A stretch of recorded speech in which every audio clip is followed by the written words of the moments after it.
राम राम जी, आपका अपने YouTube channel team royal rifle पर स्वागत है। दोस्तों, हमने आपसे प्रॉमिस किया था कि जल्दी दीपक पहल उर्फ दीपक बॉक्सर की कहानी आपके बीच लेकर आएंगे।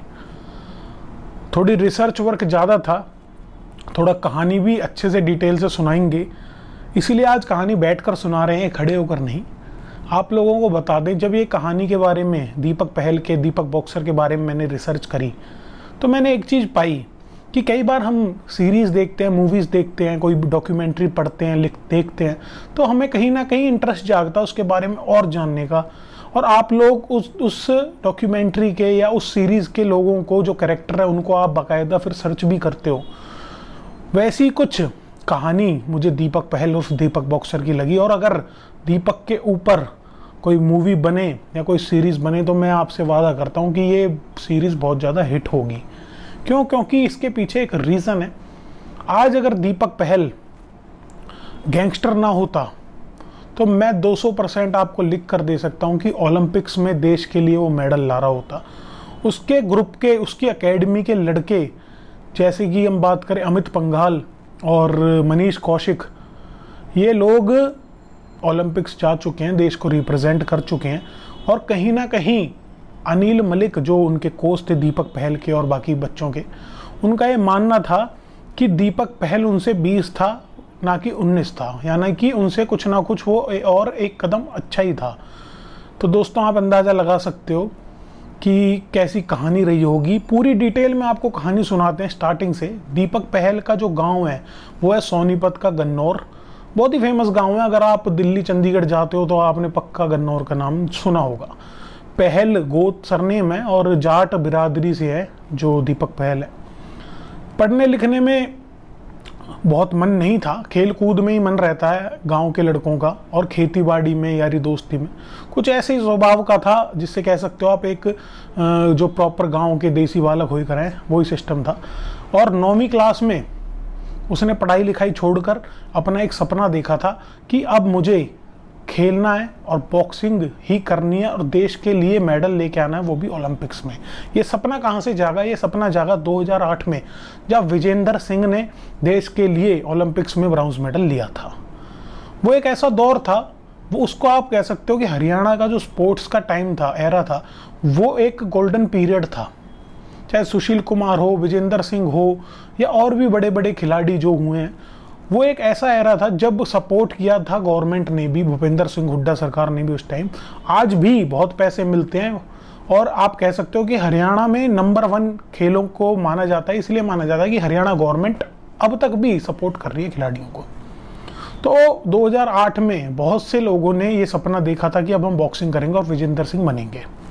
उसी कड़ी में दीपक भी बॉक्सिंग की तरफ बढ़ा और दीपक ने भी ट्रायल वगैरह दिए।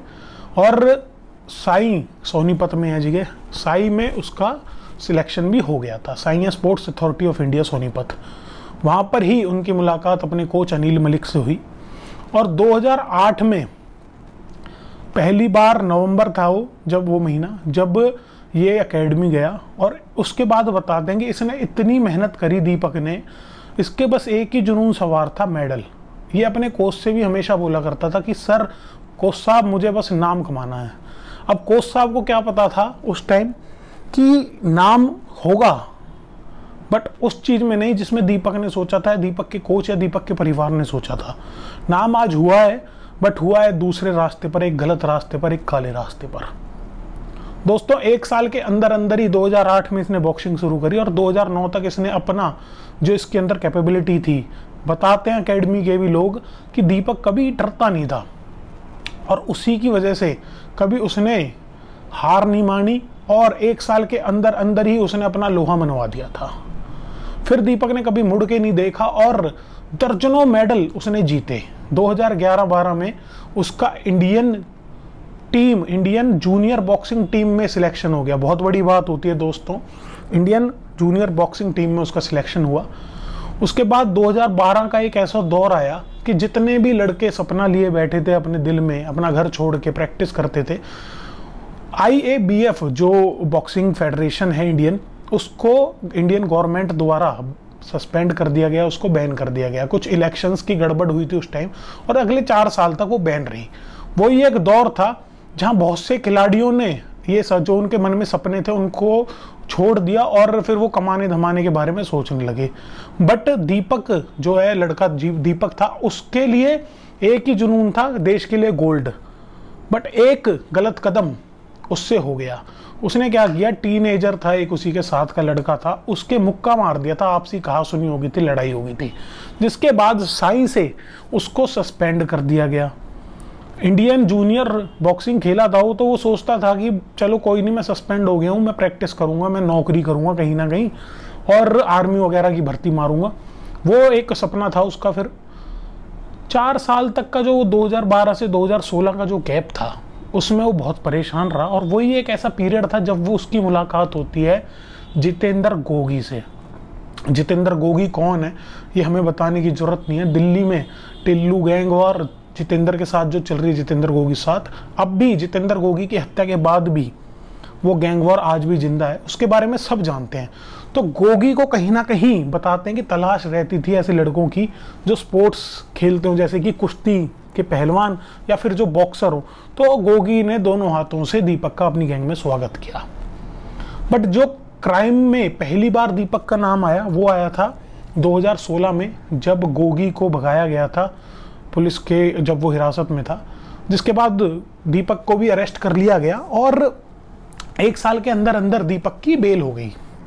दोस्तों आपको बताएं 2017 में जब इसका ऐसे नाम आ गया दीपक का गोगी गैंग में, गोगी को छुड़ाने में, और 1 साल बाद जब 17 में इसकी जमानत हुई, तो तब भी एक बार दिमाग बदला था दीपक का और वो घर आके 2017 में उसने अपने गांव के ग्राउंड में प्रैक्टिस करनी शुरू कर दी। जैसे विजेंद्र सिंह ने प्रोफेशनल बॉक्सिंग को कर लिया था, वो भी चाहता था कि कहीं ना कहीं विजेंद्र सिंह की तरह वो भी एक दोबारा वापसी करे बॉक्सिंग में, और उसने प्रैक्टिस शुरू कर दी। बट ये ज़्यादा दिन नहीं चला।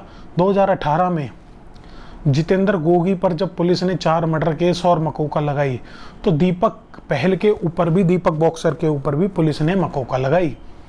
उसकी माँ का ये कहना है कि मेरे बेटे पर सिर्फ उस टाइम एक केस चल रहा था और जब उस पर मकोका लगी तो उसका दिल टूट गया और वो उसी दिन वहाँ से फरार हो गया। और उस दिन, वो दिन था 2018 का और आज का दिन है। आज पिता है उसके, उनके पैरालिसिस है, उनकी माँ की उम्र 50 से ऊपर हो रही है और कहीं ना कहीं माँ के दिल में भी ये आस है कि मेरा बेटा वापस आ जाए। उनके मेडल और उसके जो सर्टिफिकेट्स हैं, न्यूज़पेपर की कटिंग्स हैं, वो दिखाती है मीडिया वालों को जब वो उनसे पूछने जाते हैं कि आपका बेटा कैसे ये गैंगस्टर बना। तो बहुत दुख भरी स्टोरी है। बट वो 2018 का दिन था और एक आज दिन है। आज तक भी दीपक बॉक्सर ने अपने घर जाकर नहीं देखा है। पुलिस को तलाश है। बहुत से लोग पूछ रहे हैं कि फिर दीपक पहल पकड़ा गया था या नहीं। हाँ, पकड़ा गया था दीपक पहल। फिर वो पैरोल जंप कर चुका है। पैरोल आपको पता होगा, जो छुट्टियां मिलती हैं जेल से, उस पे जंप है वो। और अब पुलिस को उसकी पूरी तरह से तलाश है। 2 लाख रुपए का दीपक के ऊपर इनाम है। कुछ लोग सवाल ये भी करते हैं कि क्या दीपक इंडिया में नहीं है जो पुलिस उसको नहीं पकड़ पा रही है। तो दोस्तों इसके बारे में मैं ये कह सकता हूँ कि जो क्राइम में जैसे जितनी तेज़ी के साथ दीपक का नाम आ रहा है, तो ये पॉसिबल नहीं है कि दीपक यहाँ ना हो और बाहर से बैठकर ये सब हैंडल कर रहा हो। क्योंकि आप कह सकते हो गोगी की हत्या के बाद, गोगी से पहले कुलदीप फज्जा की हत्या हुई थी और रोहित मोई खुद जेल में बंद है। 3 लोग ही थे जो मेन, जिनको माना जाता था। अब जो गोगी गैंग का मेन कमांडर आप कह सकते हो, जो बाहर से पूरी गोगी गैंग को चला रहा है, वो दीपक पहल बॉक्सर ही है। तो ये हो ही नहीं सकता कि वो इंडिया से बाहर हो। कहीं ना कहीं आज हम ये बात तो मान ही सकते हैं, क्योंकि अभी रिसेंटली फिर से उसका नाम आया, जो पारुल हत्याकांड हुआ है सुल्तानपुर डबास दिल्ली में, जिसको नवीन बाली का भाई बताया जा रहा था शुरू में, चचेरा भाई। बट वो उसका चचेरा भाई नहीं, उसके चचेरे भाई का दोस्त था। तो इस केस में भी उसका नाम उठा था। अब क्या सच्चाई है, क्योंकि नाम तो एकदम शुरुआती जांच में जल्दी से उठ जाते हैं, क्या दीपक पहल का उसमें आते हैं या नहीं, वो आगे चलकर दिल्ली पुलिस जब जांच करेगी तब सामने आ ही जाएगा। तो कहीं ना कहीं अब ये सवाल आप लोगों के मन में भी होगा कि क्या ऐसी गलती होगी कि जिसके बाद दीपक पहल, जो देश के लिए मेडल लाता, ओलंपिक्स में खेलता, आज इस पोजीशन पर आके खड़ा हो गया है। तो दोस्तों मेन जो गलती है ना, वो है हमारे सिस्टम की। और कहीं ना कहीं जो टीन एज उम्र होती है ना, वो भी एक गलत है बहुत। कि जो एक मुक्का मारा था उसके बाद उसको सस्पेंड कर दिया गया, तो उसको वहाँ से भागना नहीं था, उसको फेस करना था, जो भी अगर उसको सस्पेंड भी किया गया। बट बताते हैं कि उसके बाद उसने कभी मुड़कर नहीं देखा। एक बार कोशिश भी करी थी 2017 में, तब भी फिर आप कह सकते हो कि उसका नाम आया। अब क्या सच्चाई थी क्या नहीं, क्योंकि दिल्ली पुलिस ने जो सबूत दिए थे वो बहुत ठोस थे कि गवाहों ने और जो साथी थे उन्होंने नाम लिया दीपक का 4 मर्डर केसेस में। तो जो भी जितने भी ये बॉक्सर्स होते हैं, जितने भी स्पोर्ट्समैन होते हैं, कबड्डी प्लेयर होते हैं, पहलवान होते हैं, ये कहीं ना कहीं थोड़े गर्म दिमाग के रहते हैं। और जल्दी से ये क्या होता है, एक मैं आपको आज बताता हूँ अंदर की बात, ये दोस्ती करते हैं तो पूरी दिल से करते हैं, और अपने दोस्ती के लिए, अपनी इज्जत के लिए, अपने परिवार की इज्जत के लिए ये लोग कुछ भी कर सकते हैं। तो कहीं ना कहीं ये भी एक रीज़न हो जाता है कि इतने जो ये स्पोर्ट्समैन हैं ये इतना अट्रैक्ट होते हैं इस दुनिया की तरफ। दोस्तों, अगर बात करें परिवार की और बात करें कि दीपक की, कि दीपक को पकड़ा जा सकता है या नहीं, तो कोई बड़ी बात नहीं है। किसी भी दिन ऐसा हो सकता है कि हमारे बीच खबर आए कि दीपक को दिल्ली पुलिस ने अरेस्ट कर लिया, स्पेशल सेल ने अरेस्ट कर लिया। और रही बात परिवार की, तो मैं यही कहना चाहता हूँ, जितने भी परिवार होते हैं, चाहे वो दीपक के हों या गोगी के हों या नीरज के हों, ये कभी भी खुश नहीं रहते। इनको भी शौक़ होता है, जैसे हमारे माँ बाप चाहते हैं कि हम उनके बीच रहें, उनके लिए कुछ करें, उनके बुढ़ापे का सहारा बने। तो कहीं ना कहीं उनका सपना तो होता ही है कि हमारे बच्चे भी हमारे साथ रहें। अब दीपक पहल की एक लास्ट बात और बता देता हूँ। जब लास्ट टाइम मीडिया दीपक पहल की माताजी के पास पहुँची थी, तो उन्होंने एक अपनी भरी आंखों से एक न्यूज़पेपर की कटिंग दिखाई थी, जिसमें लिखा हुआ था कि हम उसको अपने घर से, हमारा मतलब दीपक से कोई वास्ता नहीं है और हम उसे बेदखल करते हैं अपनी हर चीज़ से। तो अब सीसीटीवी कैमरास भी उन्होंने इसीलिए लगाए, क्योंकि कुछ भी कांड होता है तो पुलिस उनके घर पहुंचती है, उनसे पूछताछ करती है, उनको परेशान करती है। तो इसी वजह से उन्होंने एट दी एंड अब ये कदम उठाए हैं कि वो अपने बेटे को उन्होंने बेदखल कर दिया है। और जब भी उनकी माताजी ये चीज़ दिखाती हैं तो उनकी आंखें हमेशा भरी रहती हैं। तो दोस्तों, ये थी कहानी दीपक पहल बॉक्सर की। आपको कहानी कैसी लगी आप नीचे कमेंट करके ज़रूर बताएं, और किसकी कहानी आप सुनना चाहते हो आप लोग सीधा मुझे इंस्टाग्राम पर मैसेज कर सकते हो। कुलदीप मलिक यूट्यूबर के नाम से मेरा इंस्टाग्राम अकाउंट है। इसी के साथ इस वीडियो को एंड करते हैं। जल्दी मिलेंगे एक और वीडियो के साथ। जय हिंद, जय भारत। कुलदीप मलिक एडवोकेट ने सदा सबका